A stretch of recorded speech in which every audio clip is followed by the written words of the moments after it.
Hello students, today's topic of chapter D and F block elements is complex formation. Transition metal ions large number of complexes compound form करते हैं और complex compounds वो होते हैं जिससे एक metal ion link होता है number of negative ions or neutral atoms which have lone pair. तो ये वो मेटल आयन होते हैं जो अटैच होते हैं नेगेटिव आयन से या न्यूट्रल एटम जिनके पास लोन पेयर्स होते हैं. ये आयन्स और मॉलिक्यूल्स को बोला जाता है ligands. These ions and molecules are called ligands. ये लोन पेयर डोनेट करते हैं सेंट्रल ट्रांजिशन आयन के इलेक्ट्रॉन को और फॉर्म करते हैं कोऑर्डिनेट बॉन्ड्स. कुछ एग्जांपल्स मैंने यहाँ लिखे हुए हैं. FeCN6 3 negative, FeCN6 4 negative and PDCl4 2 negative. There are various examples और भी हो सकते हैं. ये जो कॉम्प्लेक्स कंपाउंड्स होते हैं ये S और P ब्लॉक एलिमेंट्स फॉर्म नहीं करते. तो ये मेन कैरेक्टरिस्टिक्स हो गई. S and P block form नहीं करते. D and F ब्लॉक की ये जो कॉम्प्लेक्सेस हैं वो फॉर्म कर सकते हैं. अगर इनके एक्सप्लेनेशन देखें हम ट्रांजिशन एलिमेंट जो कॉम्प्लेक्स फॉर्म करते हैं उसके रीजंस हैं.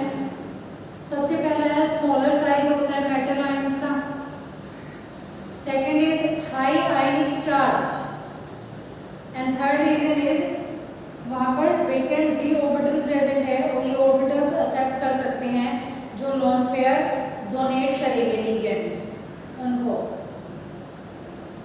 सो कॉम्प्लेक्स फॉर्मेशन में हम सबसे पहले इंटरस्टिशियल कंपाउंड्स देखेंगे.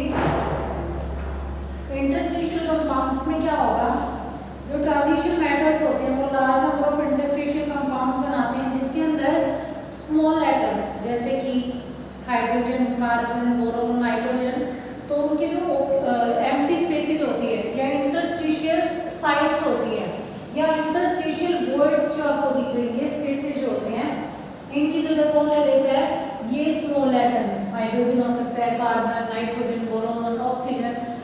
तो वो जो इनकी स्पेसेस हैं इंटरस्टिशियल कंपाउंड्स के स्पेसेस में फिट हो जाते हैं. जैसे हमने रिप्रेजेंट किया है by the formula like TIC, TiS2 and so on. जो इनमें बॉन्ड प्रेजेंट होता है वो ना तो आयनिक होता है ना ही कोवलेंट. उसकी कुछ कैरेक्टरिस्टिक्स हैं इंटरस्टिशियल कंपाउंड्स की. सबसे पहले ये बहुत हार्ड होते हैं, रिजिड होते हैं. एग्जाम्पल की बात करें, स्टील है जो एक इंटरस्टिशियल कंपाउंड है. आयरन, कार्बन का वो क्वाइट हार्ड होता है. इसी तरह डायमंड भी हार्ड होता है.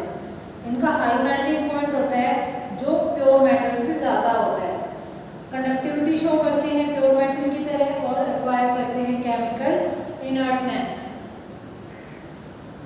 फिर है second type of complex compounds are alloy formation. ये होमोजेनस सॉलिड सॉल्यूशन होता है दो या दो मेटल्स का.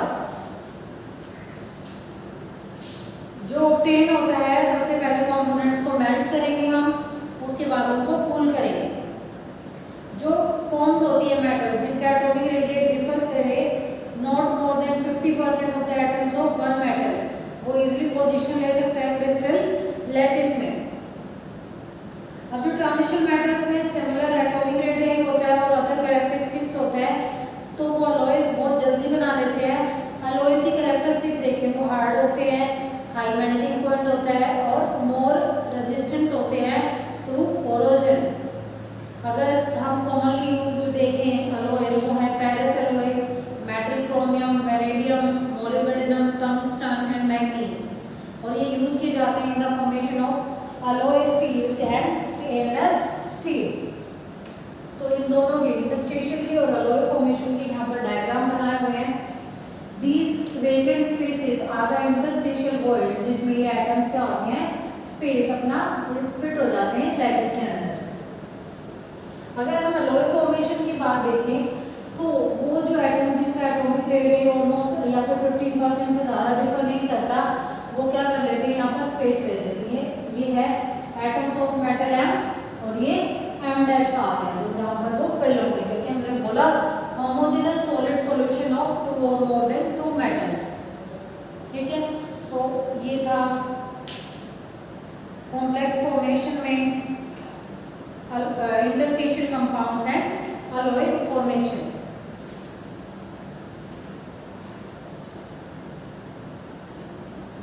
Next is compounds of transition elements.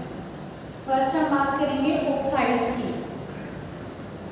जो फर्स्ट ट्रांजिशन सीरीज के मेटल्स हैं वो ऑक्सीजन के साथ मिलकर ऑक्साइड्स की फॉर्मेशन करते हैं हाई टेम्परेचर पर। जो ऑक्साइड फॉर्म हुए हैं उनकी ऑक्सीडेशन स्टेट्स होती हैं +1 से लेकर +7 तक। हाईएस्ट ऑक्सीडेशन स्टेट किसी भी ट्रांजिशन मेटल्स की वो होती है उसके ग्रुप नंबर के इक्वल। जैसे Mn2O7 में है ऑक्सीडेशन स्टेट 7। ग्रुप 7 के बियॉन्ड कोई हायर ऑक्साइड्स या कह सकते हैं ऑफ आयरन अबव Fe2 और नॉन। कुछ मेटल्स हैं हायर ऑक्सीडेशन स्टेट में वो स्टेबलाइज होती हैं बाय फॉर्मिंग ऑक्सोकेटायंस। वेनेडियम है जैसे एग्जिस्ट करेगा VO2+ में। सारी की सारी मेटल्स स्कैंडियम के अलावा ऑक्साइड्स फॉर्म करती हैं विद द फॉर्मूला MO, जो कि नेचर में आयनिक है। ऑक्सीडेशन नंबर जो मेटल का इंक्रीज करता है तो आयनिक कैरेक्टर डिक्रीज करेंगे। इसीलिए Mn2O7 की बात करें वो एक कोवलेंट ग्रीन ऑयल है। फिर जो ऑक्साइड्स लोअर ऑक्सीडेशन स्टेट में होते हैं वो जनरली बेसिक होते हैं और जिनकी हायर ऑक्सीडेशन स्टेट होती है वो एसिडिक होती है। अगर हम इंटरमीडिएट ऑक्सीडेशन स्टेट की बात करें तो वो होंगे एम्फोटेरिक। अब हमने मैग्नीज का यहाँ पर एग्जाम्पल लेके शो किया हुआ है। यहाँ पर MnO+2 ऑक्सीडेशन स्टेट है तो हमने कहा लोअर में क्या होगा बेसिक होगा, हायर में Mn2O7 में क्या होगा ये एसिडिक होगा, और जो भी इंटरमीडिएट बनेगी उनमें ये एम्फोटेरिक नेचर शो करेगा। उसके बाद है पोटाशियम परमैंगनेट, यहाँ कह सकते हैं KMnO4। ये फॉर्म्ड होता है बाय ओर, या प्रिपेयर किया जाता है ओर से, जिसको बोला जाता है क्रोमाइट या फेरोक्रोम और Chrome iron Fe2O.Cr2O3।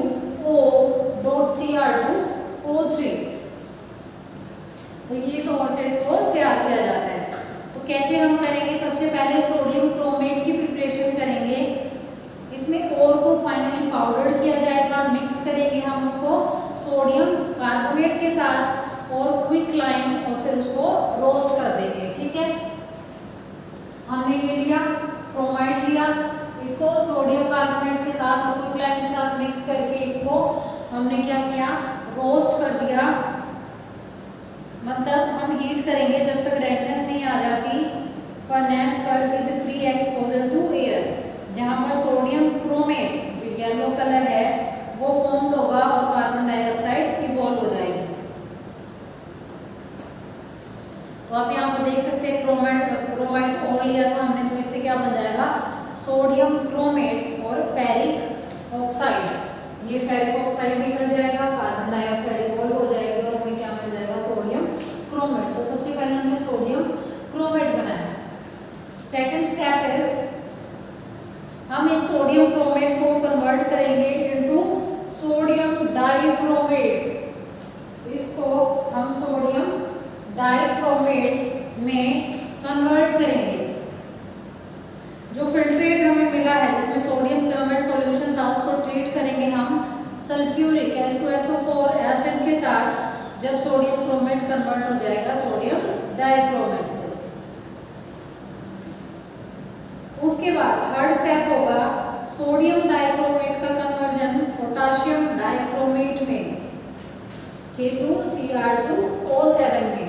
Sodium dichromate का पोटाशियम डाइक्रोमेट में कन्वर्जन। हॉट कंसंट्रेटेड सॉल्यूशन लेंगे हम सोडियम डाइक्रोमेट का, उसको ट्रीट करेंगे पोटाशियम क्लोराइड के साथ।